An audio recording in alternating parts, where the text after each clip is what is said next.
মিডিয়ার লোকজনকে ডেকে অপরাধীদের মুখোশ খুলে দিয়ে রোহিতকে নির্দোষ প্রমাণিত করলো ফুলকি।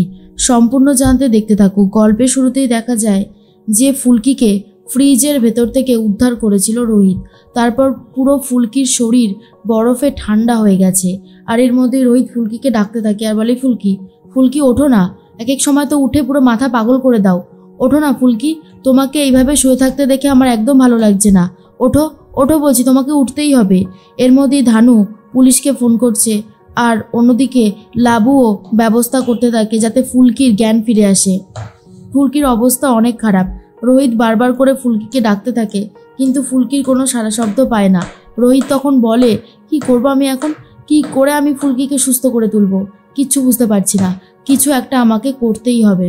এরপর ফুলকিকে জড়িয়ে ধরছে বারবার করে যাতে ফুলকির শরীরটাও একটু গরম হয়, কারণ ফুলকির শরীর তো ভীষণই ঠান্ডা।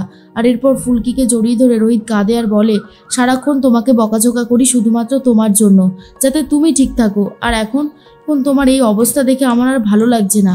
তুমি আমার বদনাম ঘোচাতে কত বড় রিস্ক না নিয়েছো, আমি ভাবতে পারছি না যে তুমি আমার জন্য এত বড় রিস্ক নিয়েছো। ফুলকি কথা বলো, তোমাকে কথা বলতেই হবে ফুলকি। এর মধ্যেই জামাল ভাইকে পুলিশ মারধর দিতে শুরু করেছে। আর তখন জামাল ভাই বলে, যত খুশি মারুন, আমি আমার মুখ থেকে সত্যি কথা কোনোভাবেই বলবো না, কিছুতেই বলবো না, মারতে মারতে মেরে ফেললেও বলবো না। এরপর অফিসার তো ভীষণ মারতে থাকে কিন্তু কোনোভাবেই লাভ হয় না। আর অন্যদিকে রোহিত ফুলকিকে জড়িয়ে ধরেছে। এরপর ফুলকির জ্ঞান ফিরে আসতেই ফুলকি তাকিয়ে দেখে সবটাই যেন কেমন স্বপ্নের মতো।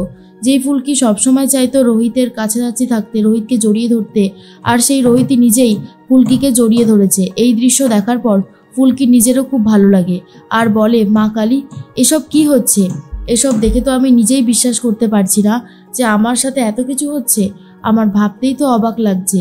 এর মধ্যে লাবু আর ধানু চলে এসেছে আর বলে, এই তো আস্তে আস্তে ফুলকির জ্ঞান ফিরছে, ফুলকি কথা বলো না। আর তার মধ্যেই পিয়াল এক গ্লাস গরম দুধের ব্যবস্থা করেছে, সেটা খেয়ে ফুলকির শরীরটা অনেকটাই ভালো লাগতে থাকে। রোহিত তখন বলে, কেন গেছিলে, হ্যাঁ জামাল ভাইয়ের সাথে তুমি কেন একা ডিল করতে গেছিলে, তুমি তো একবার আমাকে বলতে পারতে ফুলকি, একবার যদি আমাকে বলতে তাহলে কি আমি তোমাকে খুব বকা দিতাম বলো। তোমার এই অবস্থার জন্য আমরা নিজেদেরকে ক্ষমা করতে পারতাম না যদি না তোমাকে পেতাম। কতক্ষণ ধরে তোমাকে খুঁজেছি, তোমার কোনো আইডিয়া আছে? আর যদি খুঁজে না পেতাম তাহলে তুমি ভাবতেও পারছো না তোমার জন্য কত বড় বিপদ অপেক্ষা করছিল, বুঝলে। এর মধ্যেই ফুলকি তখন কান্নাকাটি করতে থাকে আর বলে, স্যার আপনি কি শুধু আমাকে বকেই যাবেন নাকি?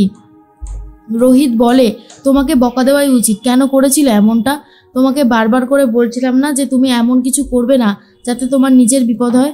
এরপরেই ফুলকি বলে, স্যার আমি যখনই জানতে পারি যে ওই ছোটলাল আমার খাবারের মধ্যেও নিষিদ্ধ ওষুধ মিশিয়েছে, আমারও মাথাটা গরম হয়ে গিয়েছিল, কারণ আমার রাগ হচ্ছিল যে আমি ছোটলালকে ধরবই।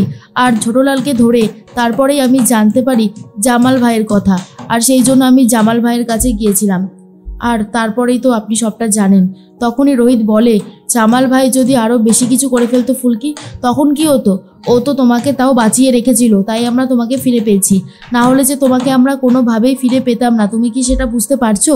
ফুলকি তখন বলে, কি করব স্যার, আমি যে মাকে কথা দিয়েছিলাম যে আমি আপনার বদনাম ঠিক ঘোচাবই, আর সেই সুযোগটা পেয়েছি, এত সহজে ছেড়ে দেব সেটা কি হতে পারে? সেটা যে কখনো হতে পারে না। রোহিত বলে, দেখেছিস ধানু, ওর মাথাটা পুরোপুরি খারাপ হয়ে গেছে। ধানু তখন বলে, না রে দাদাভাই, ওর মাথা খারাপ হয়নি, ও তোকে ভালোবাসে, আর তোর বদনাম ঘোচাতে কত বড় রিস্কি না নিয়েছে ভাবা যায়। এর মধ্যেই অফিসার চলে এসেছে আর রোহিতকে বলে, এখনও কোনো কিছু জানা যায়নি, জামাল ভাই সাংঘাতিক গুন্ডা আছে, ওকে মারতে মারতে মেরে ফেললেও হয়তো ও সত্যি কথাটা বলবে না, তবে সময় লাগবে, আশা করি সেই সময়ের মধ্যে আমরা সবটা করে উঠতে পারবো। এর মধ্যেই রোহিত বলে, করে উঠতে যে হবেই, কারণ আমি সত্যিটা জানতে চাই, আমি ওর মুখ থেকেই সত্যিটা জানতে চাই। এর মধ্যেই চলে এসেছে বড় অফিসার আর বলে, বলুন কি ব্যাপার, কত দূর এই কেসটা এগোলো, সবটা আমাকে বলুন। এর মধ্যেই ফুলকি বলে, স্যার আপনি না হয় নিজেই কথা বলে নিন, আমি তো হিন্দিতে অত বেশি বলতে পারবো না। রোহিত তখন বলে, কে বলেছে বলতে পারবে না? তোমাকে বলতে হবে, তুমি পারবে বলতে, হিন্দিতে বলতে যখন তুমি পেরেছিলে কাবাব স্ট্রিটে, তাহলে তুমি এখনও পারবে, আমি জানি তুমি পারবে। তখনই ফুলকি বলে, কি করে যে আমি পারবো কে জানে, আমার তো এখনই গন্ডগোল হয়ে যাচ্ছে।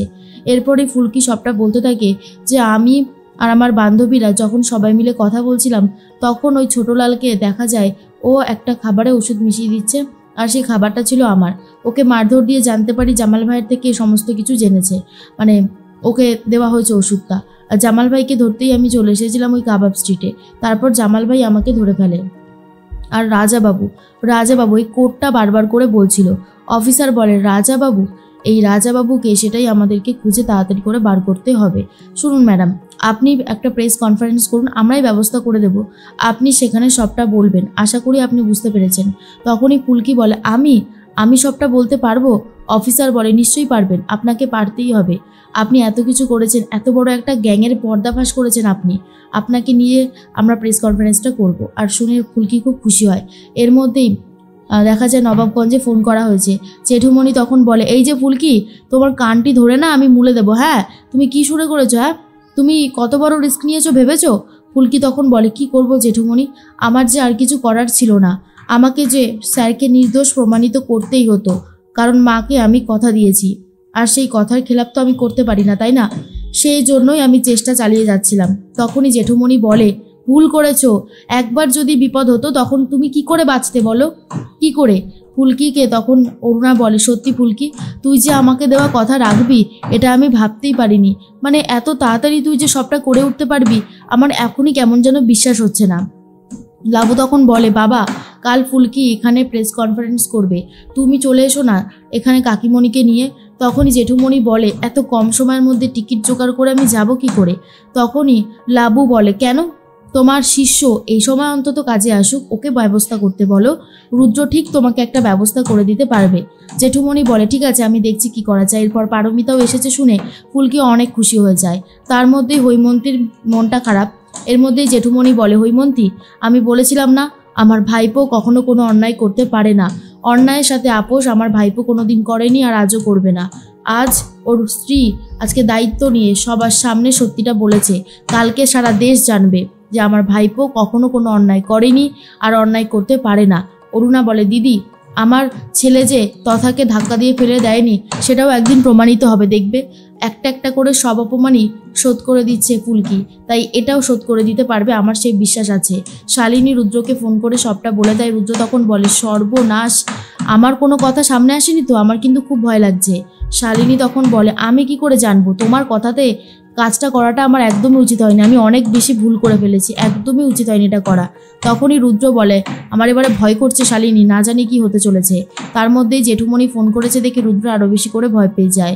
জেঠুমণি ফোন করে বলে এক্ষুনি রায়চৌধুরী বাড়িতে আসো, তোমার সাথে দরকার আছে। আর এটা শোনার পর রুদ্র ভাবে সর্বনাশ, ব্যাস সব জেনে গেছে, মাস্টারমশাই যে সব জেনে গেছে সেটা আমি খুব ভালো মতনই বুঝতে পারছি, আর ভয় পেয়ে যায়।